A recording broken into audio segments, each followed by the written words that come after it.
The last part of the activity is to make sure that you've added all of your information to your standard materials part log. So let's take a look. You're going to access and review your part log. Here's mine. And check that all the parts have been included. And I can see on mine that I'm missing what the end plate is made out of and what the housing is made out of. And I'm missing a number of transfer shafts. So I would have to go back and make sure that I get all of that information put back in here so that it's fully correct. Okay, I'm also missing my make from. So if this was made from a particular plate, I'd have to get that make from 30.16 in here. So just go back and be very, very careful and very sure. Be detailed oriented. This is a big part of design, is checking all of your details to make sure that they're right. And so this gives you, this gives you the opportunity to do that. Check and make sure that all of your make from parts are included and that you have everything else. So once you've looked that over and thought, do you think you're doing pretty good, then add any parts that are missing. Then you should find nuts, bolts, washers that you think might fit the assembly. So you have to do a little bit of thinking through here. Each one of these is about 1 inch long. So if I had 1, 2, 3, this is just like an 8. So if I had a bolt that was 3.5 inches long, it would probably do just fine. 1, 2, 3, plus a little bit more, 3.5 inch long. So I would just come on here and look at it's a probably a 1/4 by 3.5 long bolt, and you probably have to talk about what kind of head it is. So I'm going to use a hex head.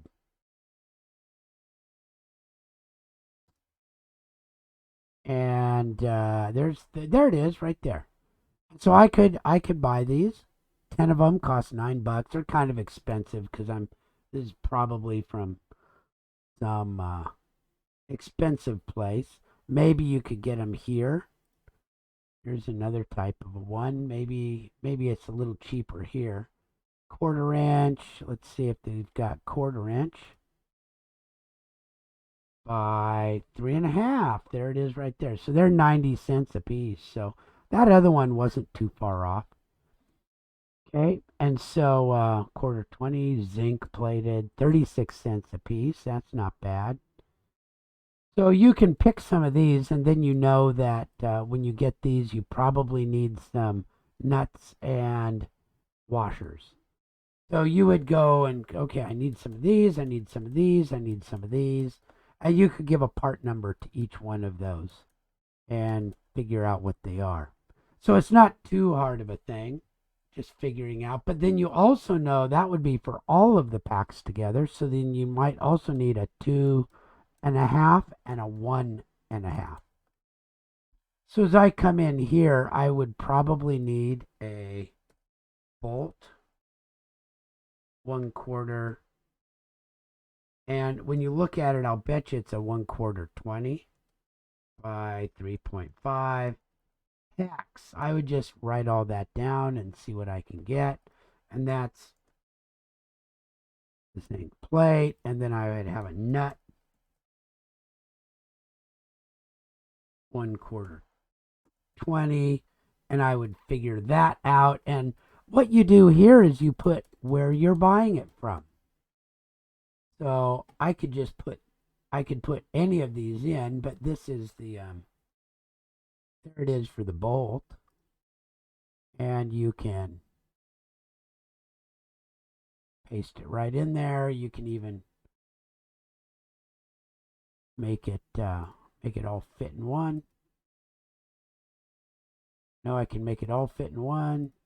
There we go. And you would do that for each one. Bolt, nut, washer. Okay, so just taking care, making your spreadsheet, doing each individual piece. Okay, and then I would also need one for 2.5 long, another part number, and 1.5 long, another part number.